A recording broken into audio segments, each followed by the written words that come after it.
Assalamualaikum warahmatullahi wabarakatuh. Shalom, Om Swastiastu, Namo Buddhaya, Salam Kebajikan. Perkenalkan, nama saya Stefanus Kevin Soekarno Samosir dengan NIM 0603 118232 8003. Yang terhormat Ibu Dr. Dwi Hasmindiati, Magister Sains, dan Ibu Jian Eka Amrina, Sarjana Pendidikan, Magister Pendidikan, selaku dosen pengampu mata kuliah Metodologi Penelitian Pendidikan. Adapun video ini dibuat adalah untuk presentasi proposal saya yang berjudul Pengaruh Penggunaan Metode Pembelajaran Kolaboratif terhadap Peningkatan Berpikir Kritis Siswa di SMA Negeri 1 Lintong Niuta. Adapun latar belakang masalah dari penelitian saya adalah pendidikan merupakan faktor penting atau hal dasar dalam pembangunan sumber daya manusia yang berkualitas, terutama di jenjang SMA. Namun, berdasarkan berbagai studi, metode pembelajaran yang tradisional atau yang biasa masih belum memberi efek atau dampak yang signifikan terhadap pemahaman siswa secara mendalam. Salah satu pendekatan yang bisa dibilang efektif adalah metode pembelajaran kolaboratif, di mana pembelajaran kolaboratif membuat guru lebih berkreasi dalam memberikan pelajaran kepada peserta didik. Adapun rumusan masalah penelitian saya adalah apakah penggunaan metode pembelajaran kolaboratif berpengaruh signifikan terhadap peningkatan kemampuan berpikir kritis siswa di SMA Negeri 1 Lintong Niuta? Tujuan dan manfaat penelitian saya adalah yang pertama, tujuannya menganalisis pengaruh penggunaan metode pembelajaran kolaboratif terhadap peningkatan kemampuan berpikir kritis siswa di SMA Negeri 1 Lintong Niuta. Dan manfaat penelitiannya ada dua, yaitu manfaat teoritis.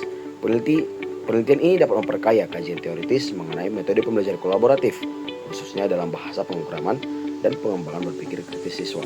Yang kedua adalah manfaat praktis. Bagi peneliti adalah manfaatnya memperdalam wawasan mengenai pengaruh model pembelajaran di sekolah. Bagi guru, diharapkan lebih memahami tentang seberapa pentingnya memilih strategi pembelajaran yang menarik dan efektif untuk peningkatan berpikir kritis siswa. Bagi sekolah, dapat dijadikan dasar dalam penentuan kebijakan pendidikan yang mendukung penerapan kolaboratif di sekolah. Bab 2. Tinjauan pustaka dari proposal penelitian saya itu yang pertama, variabel yang pertama metode pembelajaran kolaboratif, yang dimana materi yang terdapat yaitu pengertian metode pembelajaran, kelebihan dan kekurangan metode pembelajaran kolaboratif, dan karakteristik pembelajaran kolaboratif. Yang variabel kedua, berpikir kritis. Materinya adalah definisi berpikir kritis, manfaat berpikir kritis, dan indikator berpikir kritis. Dan contoh hasil penelitian terdahulu dari penelitian saya. Ada 10 yang saya cari, tapi saya akan menjelaskan satu. Salah satunya adalah berdasarkan hasil penelitian oleh Aulia dengan judul Efektivitas Metode Pembelajaran Kolaboratif dalam Meningkatkan Kemampuan Berpikir Kritis. Metode pembelajaran kolaboratif terbukti efektif dalam meningkatkan kemampuan berpikir kritis siswa, terutama dalam pembelajaran matematika. Penelitian ini menunjukkan bahwa pembelajaran kolaboratif dapat meningkatkan keterampilan kolaborasi dan pemecahan masalah siswa, serta menciptakan lingkungan belajar yang aktif dan produktif. Penerapan metode ini memberikan dampak positif yang pada perkembangan kognitif dan afektif peserta didik. Adapun hipotesis dari penelitian saya adalah hipotesis yang didasari oleh permasalahan peneliti dan kajian teoritis yang dapat dibuat. Hipotesis penelitian yaitu HA, terdapat pengaruh metode pembelajaran kolaboratif terhadap peningkatan berpikir kritis siswa di SMA Negeri 1 Lintong Niuta. Bab 3 atau metodologi penelitian. Jenis penelitian yang saya ambil menggunakan pendekatan kuantitatif dengan metode eksperimen dan jenis penelitian kuasi eksperimen atau eksperimen semu dengan tipe non-equivalent control group design.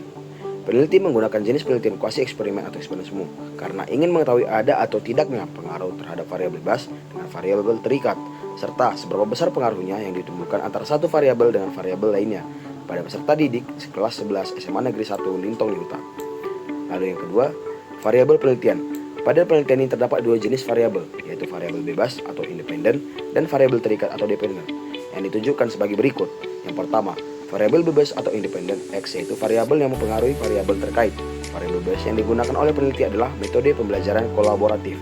Yang kedua, variabel terkait atau dependen Y, yaitu variabel yang dipengaruhi oleh variabel bebas, dan variabel terkait yang digunakan oleh peneliti adalah kemampuan berpikir kritis. Definisi operasional variabel. Penggunaan metode pembelajaran kolaboratif diukur dengan frekuensi kegiatan kelompok, tingkat partisipasi siswa dalam diskusi kelompok, jumlah kolaborasi dalam menyelesaikan tugas, serta penggunaan strategi kolaboratif dalam penyampaian di materi kelas.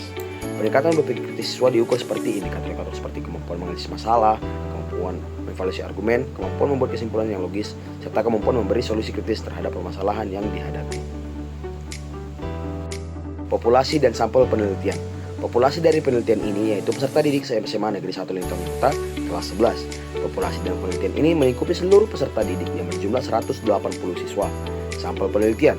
Sampel yang akan digunakan dalam penelitian ini adalah menggunakan teknik non-probability sampling yang menggunakan sampel jenuh dengan metode perhitungan Kricke-Morgan. Populasi dalam penelitian ini adalah berjumlah 180 siswa dan sampel yang diambil akan sebanyak 123 siswa. Teknik tes. Dalam metode penelitian ini terdapat dua teknik tes. Yang pertama adalah pretest atau sebelum, dan yang kedua adalah post-test setelah. Dan lanjut, validitas instrumen tes. Validitas yaitu suatu ukuran yang menunjukkan tingkat kevalidan suatu instrumen yang valid mempunyai validitas yang tinggi. Sebaliknya, suatu instrumen yang kurang valid berarti memiliki validitas yang rendah. Uji validitas yang digunakan dalam penelitian ini untuk menentukan tingkat validitas inti pertanyaan, maka dapat dihitung menggunakan rumus produk momen. Adapun teknik analisis data dari penelitian saya adalah yaitu uji normalitas data. Untuk menguji normalitas data di sini, penguji menggunakan uji Kolmogorov-Smirnov dengan rumus yang dapat dilihat dalam tabel tersebut. Yang kedua, uji homogenitas. Untuk mengetahui varian dari beberapa kelompok data, uji homogenitas bisa menggunakan rumus F dihitung dengan varian tertinggi dibagi dengan varian terendah. Yang ketiga, uji hipotesis. Uji hipotesis dalam penelitian ini menggunakan uji T atau independent uji test, yaitu menguji perbedaan rata-rata dua kelompok dengan menggunakan rumus. Sekian yang dapat saya sampaikan. Terima kasih telah menonton video ini sampai selesai. Apabila ada kata atau ucapan yang salah, mohon dimaafkan. Saya tutup dengan wassalamualaikum warahmatullahi wabarakatuh.